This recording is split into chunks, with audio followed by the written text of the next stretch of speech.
So I'm Lauren and this is Tanner with FlexLink Automation, and today we are going to make probably 5 million videos showing you in a simple, however many step process, how to switch hands on this drive.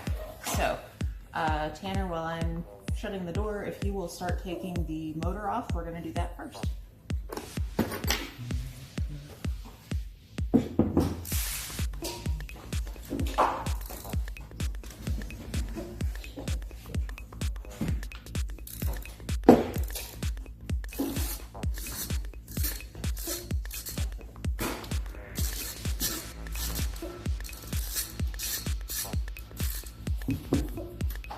So what are you using there, Tanner? We've got a 10mm socket. 10mm socket with a extender on it. I think it's a 1/4" adapter. There we go. So you guys have Tanner and I because we've never switched hands on a drive before. So we kind of thought that if you had people who were going through it for the first time, we would run into whatever the same problems that you would run into are going to be.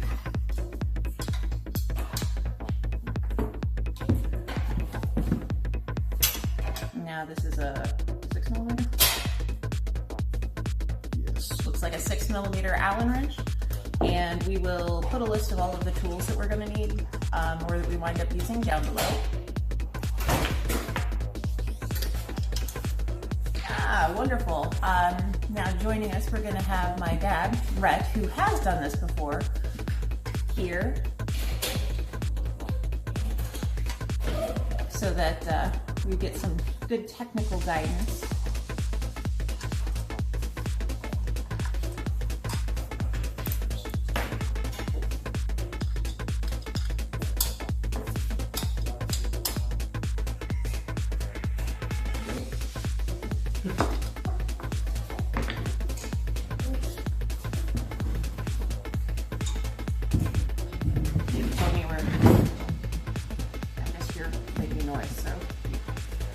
Since you're actually doing work, you just tell me where you want me.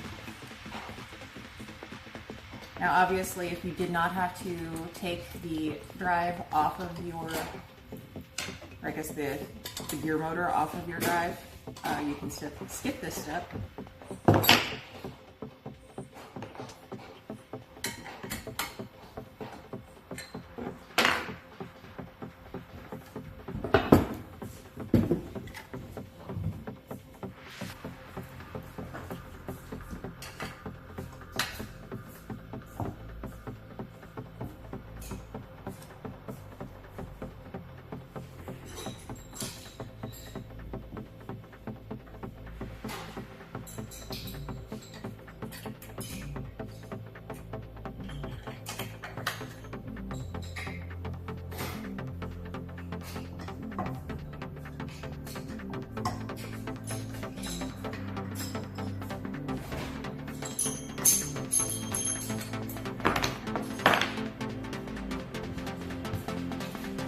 This is something that we wind up doing actually fairly frequently here at FlexLink. We do a lot of spare parts business, and so we stock about $1 million worth of FlexLink inventory.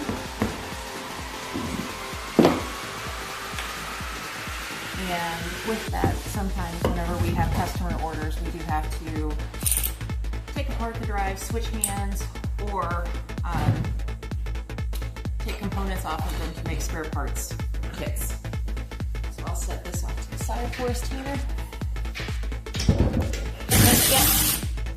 You have to talk. You can't just do it.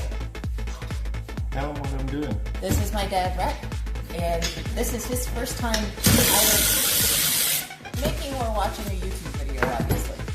What are you doing? You are loosening the support bracket to take it off. Very simple. You're making it look super simple, you gotta say.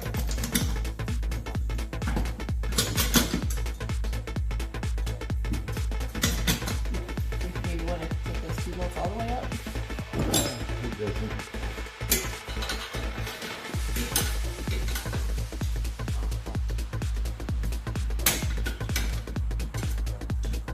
So on FlexLink, like a lot of these, one of the main mounting components is a T-bolt, which is a bolt that locks itself into the channel whenever it's tightened. So those, you just have to get the angle right to get them turned so that it will come off. Okay, so next up here we're taking a 10 millimeters nuts off. Take the shield off. The chain guard shields. The chain guard shields are, because this is not a guided drive, so you can get some chain slack.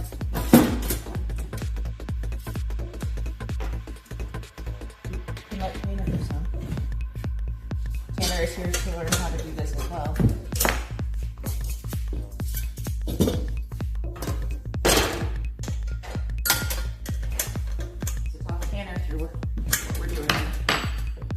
What is the purpose of the chain guard shields? Fingers out of the chain.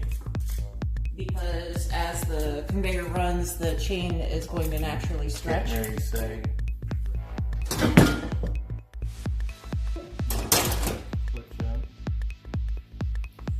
Okay.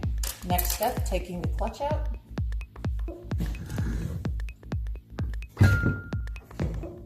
There, he's got the clutch out. Huzzah. Next step, taking the flower pot off. Flower pot, bell housing, this cast piece right Use here. that and see if it's this size. I think it's six.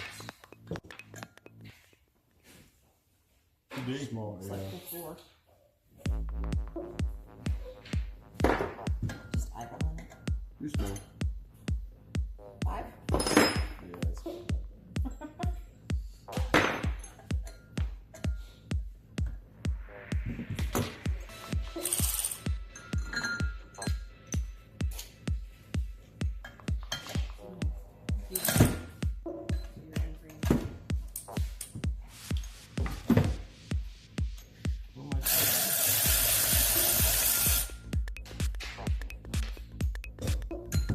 You can edit that out. I know where we leave them at. That's going to be the stay resistance. So,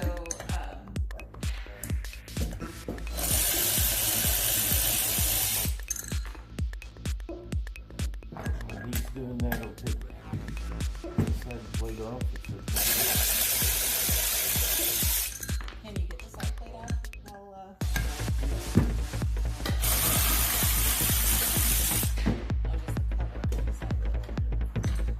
Okay, so this is what we refer to as the flower pot. You've got 4 screws in there that have to come off. If you've got a drive with a clutch on it. This is the side plate that he is referencing. That is just to get to the cast side plates. This is just a little plastic protective cover.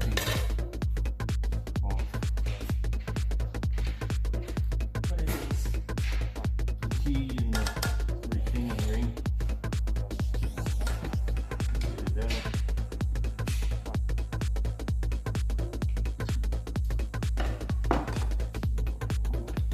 Sometimes these stick.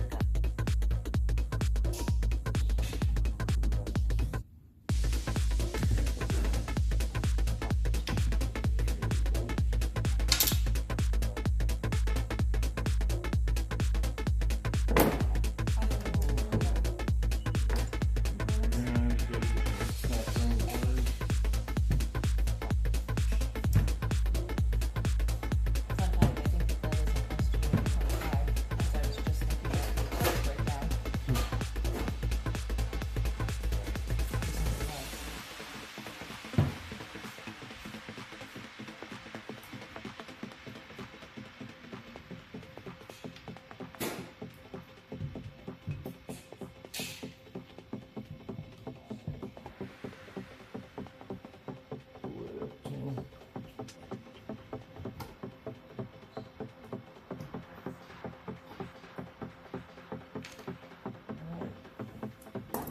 Make it look so simple. Now we have to take it apart. So in this case, we are changing hands on this drive because we've got a customer project and the layout changed a little bit, right? And we were going to be really close to a wall, which was going to be a maintenance issue. So rather than purchasing a new drive, we are just going to switch the hands on this drive for the customer.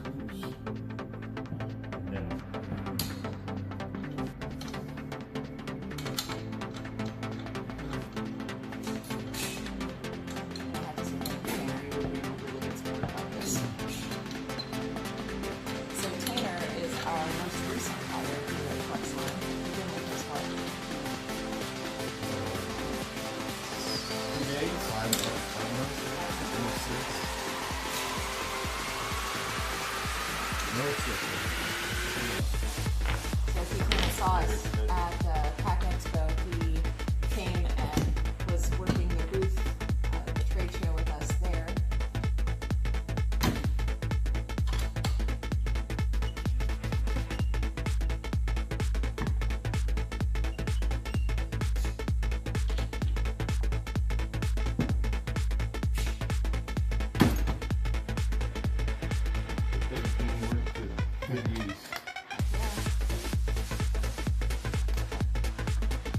A lot of times you need to hit these with a punch to loosen them up before you take them out because the thread sometimes seize in there and you don't want to screw them up and have to drill them out.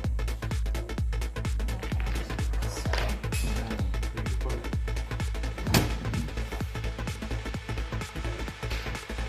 Keep the thread.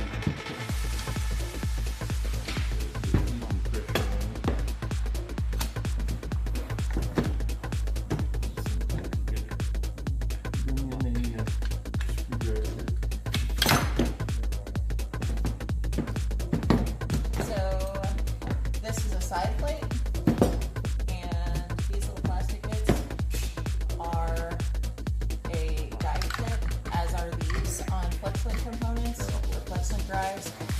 These are wear parts, because as the chain comes around, these are going to take a lot of the pressure from the chain, and they're going to be the parts of the drive that wear out first. One of the big benefits of FlexLink modular tabletop conveyor system, as opposed to some of the other ones out on the market, are the ability to replace these wear parts. Because a lot of the competition doesn't have those as a saleable item, so instead of being able to just fix the refeed guides, you would have to buy a whole new drive.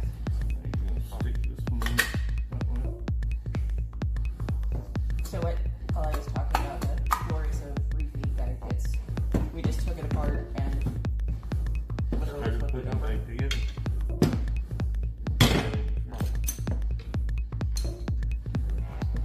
Now, Dad, what do you call these guide kits as opposed to these guide kits? These? Mm-hmm. These are the refeeds. These are, I forget the name of them. How dare you? You're supposed to be my expert.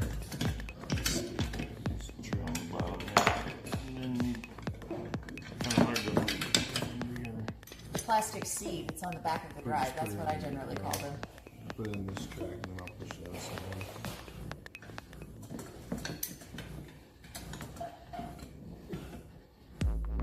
Push it together. I need to push it together first.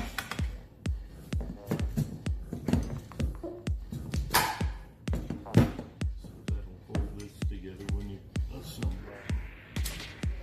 So Calvin, who is our inventory and shipping,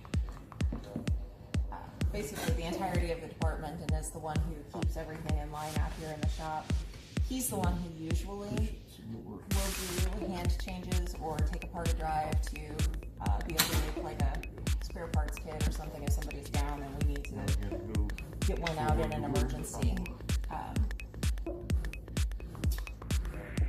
But Tanner and Dad are not as camera shy as what Cal is, so that's why we were making this look so easy. Okay, so we're putting that main section back into the drive there and sliding it down so that the holes align. You want to hold that up real quick? Make sure we get some screws in it. Okay. Then you can't see where the holes are aligned.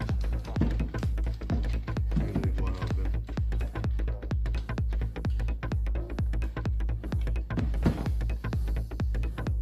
Okay.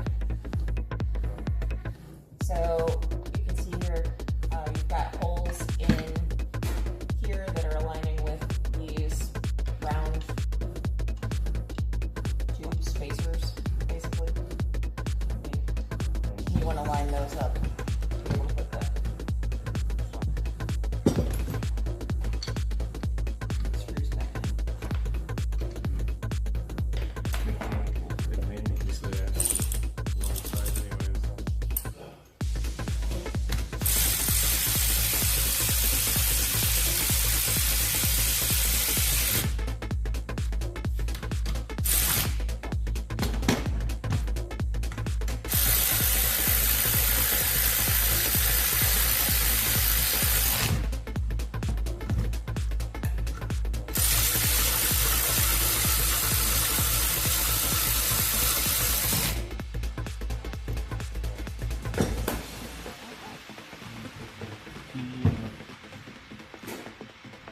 Push your retaining wheel. No.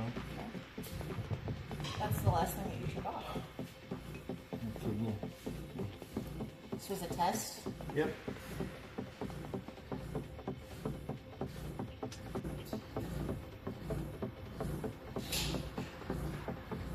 Switch these around. What the heck? What do you mean switch them around? Well, right now I've got them to expand the other way, so Oh, we're talking about the for an internal ring, it works for this.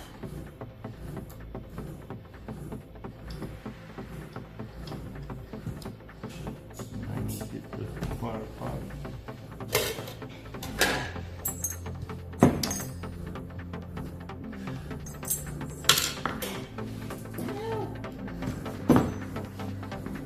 Spare parts.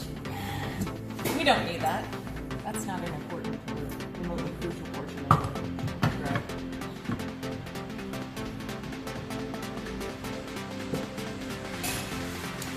So you're lining up the holes between the bell housing and the holes on the side plate. You see these holes here. There's also holes here. Just noticed.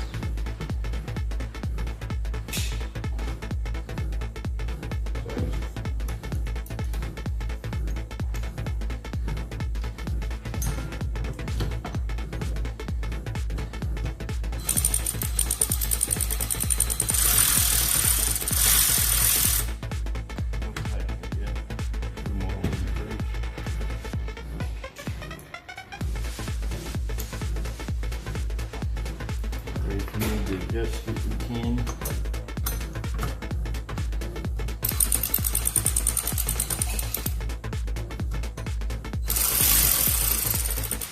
Usually we start by hand because you don't want to cross thread any of these things.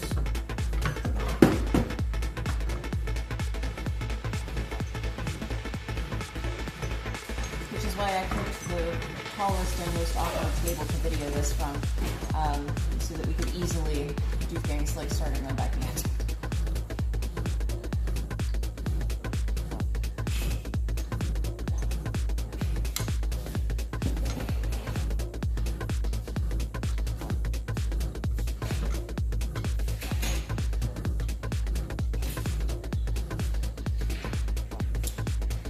Now this drive has this bell housing for the clutch. What is the purpose of the clutch? To protect the components of the conveyor. It's not really for safety, it's only to protect the chain from breaking or other extreme torque on the rest of the conveyor components.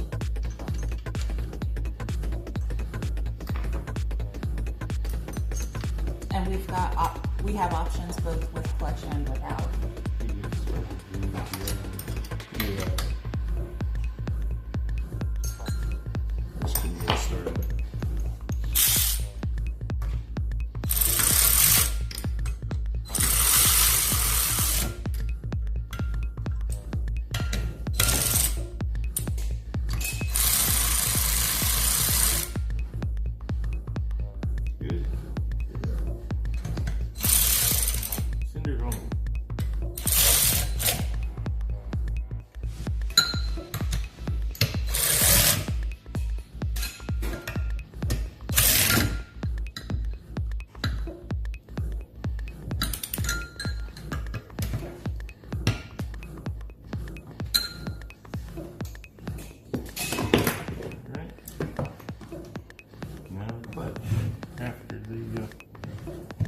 everything else in there? Yep.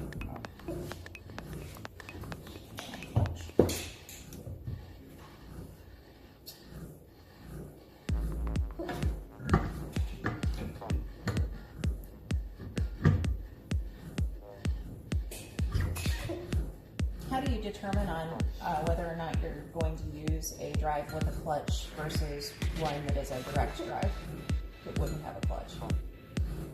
Is it mostly a space constraint? Like if you've got the width to be able to have this bell housing and the extra on there? It depends. It's all to basically the customer, because again, I like the clutch because it protects all the components. It's a lot cheaper without the clutch, and some people just want it without the clutch, some with the clutch. Okay, so personal taste there. So, next. What are you gonna do next? Put the shield The on. motor? Shield. Shield or the motor. Whatever you want. Either one. We're open. We can do the motor first. You don't want to put the motor on first. I don't think it's not going to have access. Alright. You want to put the shields on first because otherwise you're Thank you. going to get too tight in there. And you can tell this is not a guided drive, because if it was a guided drive, these guides would run the entire around that curve of the drive, right? Right, and the problem with the guided drive is that you don't have anywhere to lengthen the chain. If the chain stretches, you just have to take a link out. Yeah. The one with the sticker on it is the one that needs to be on the side, because that's the one that you No, be adjusting the clutch. no, It'll be backwards. I can read it on the side. Oh, yeah, because They only go one way. Okay.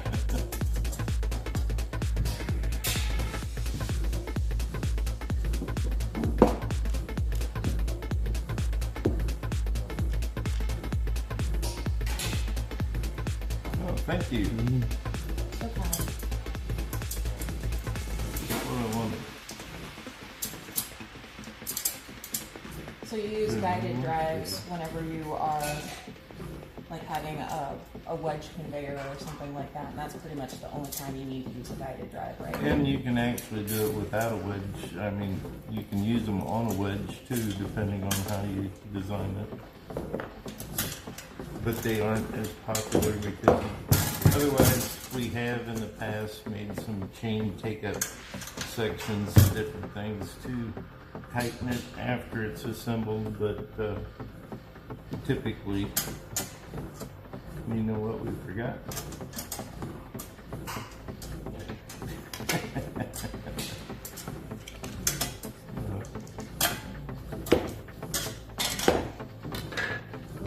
Yeah. What? You need to put that on for the shield. That's okay. I can get it on. Yeah. Just to make it look pretty, we're going to put the FlexLink logo on this side. Hopefully the correct orientation.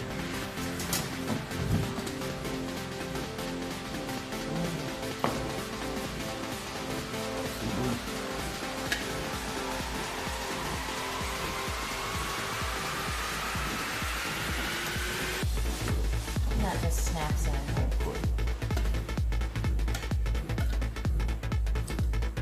Typically it does, but they happen to drill this hole off center between the pins, so this one won't work. What was that hole from? That goes around this pin that holds the shield on this side. A few years ago, FlexLink started using these shields to cover up the ends of the shaft, but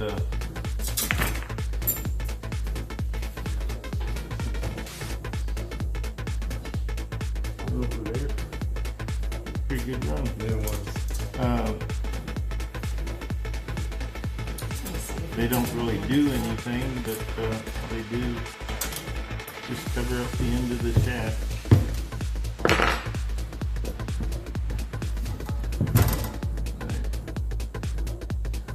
Motor next.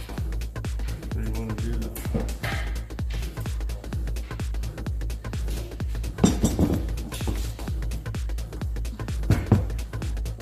It's probably best to lay the motor down so you can see where the key is. Lay it down. That is something that can be added back on later as well. So I will see about pulling one from inventory.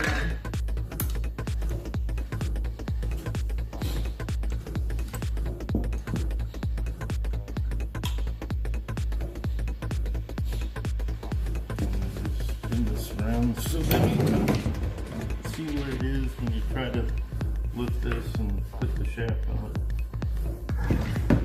So alignment is very important here. But don't let the clutch fall out. Yeah. You can put that on later. Nope, you pushed it in.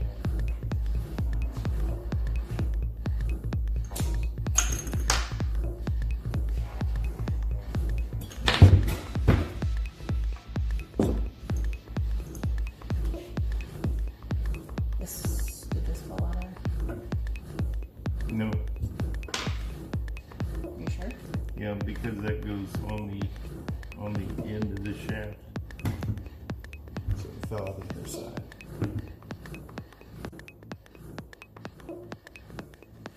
Nice. I gotta put that on. Let me grab it a quick towel. Okay. We don't have any. No, we do. We just ran out. No, we don't.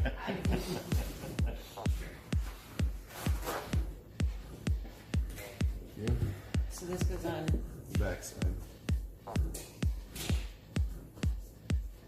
The backside that's in Of the shaft. your motor now? The end of the shaft has a. That's what this one is for. It goes in there, and then you screw it in the back side of the shaft. Okay.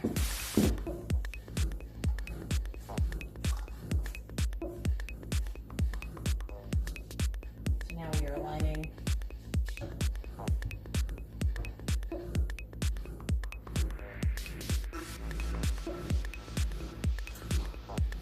Keep it straight. Yep. Okay.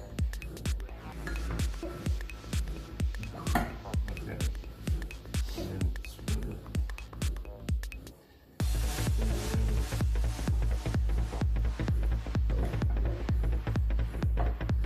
Oh, Oh, I need to take the Yep. cover off. you pull this and put it the other direction. Pull the clutch. No.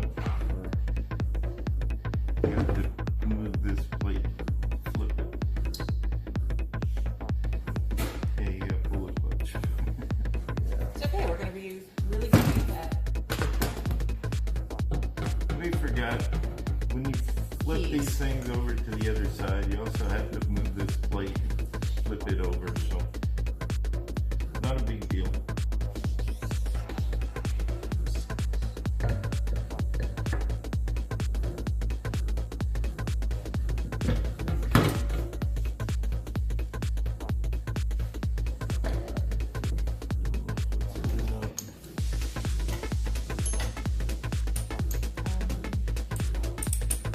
Isn't it? No, never mind. Can we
drive, and I keep using the word drive to describe both of them. I feel like it's very confusing.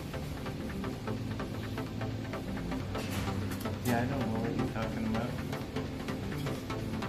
Good, that makes two of us. No, you're well versed in this. Been doing it since you were what, 4 years old? Surprisingly not drives. Yeah, I can put together chain, I can do all of that, but I don't know how to do drive controls.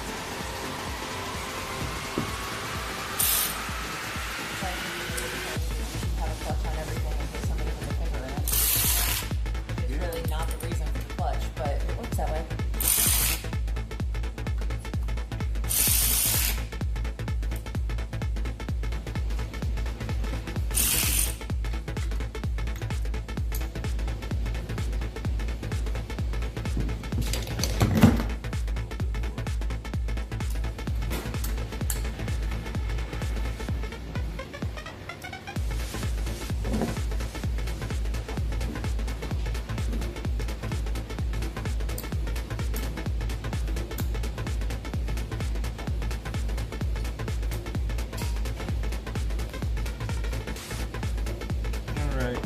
Once again, we're ready to put it back together. And this time, it's in the correct orientation.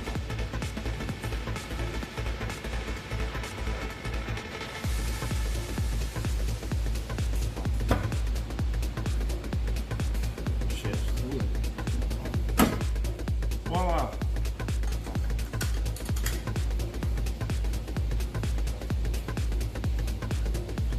It's just that easy. I think we do need to turn it 90 degrees still. With the motor pointing down. Well, otherwise your motor is going to face out here. No, we had to find the path this way. Well, is there? What we can do is we can take this cover off and spin the fan and just kind of turn the shaft into the car facing the motor. You're talking about this? Yes. Okay. Glad you knew that, Tanner. I didn't. You got this other screwed up. Yeah. We need 8 mil. Actually, I think this is 10. No, power 6. You just pull the power That could help. back. Yeah. That was a lot quicker than when I was planning it.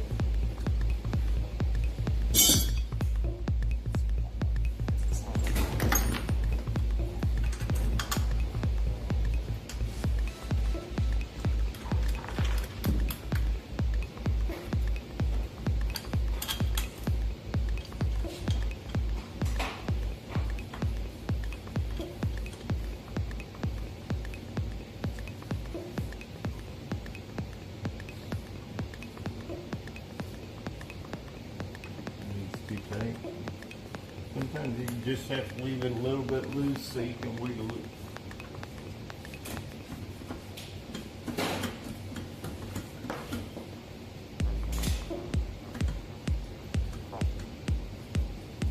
And it's just tight threads.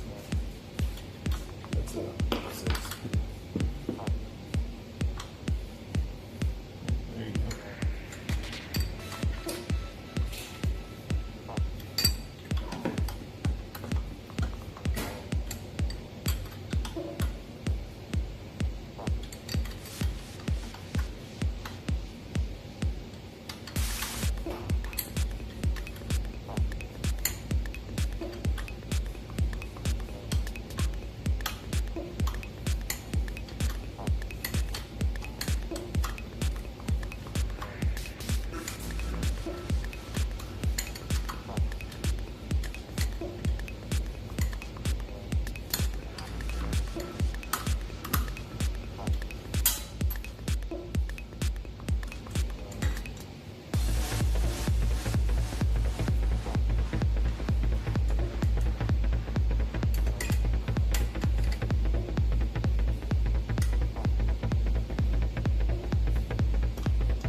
guess I did, but you know what we didn't do?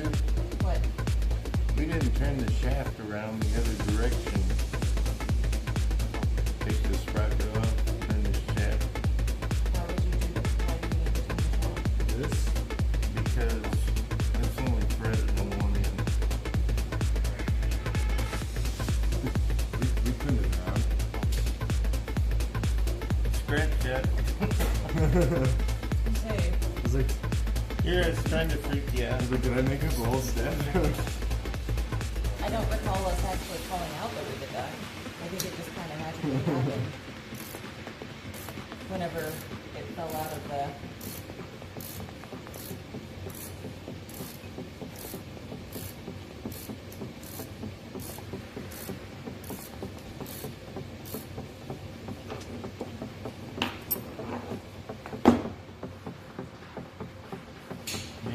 And then all you have to do is put the support on.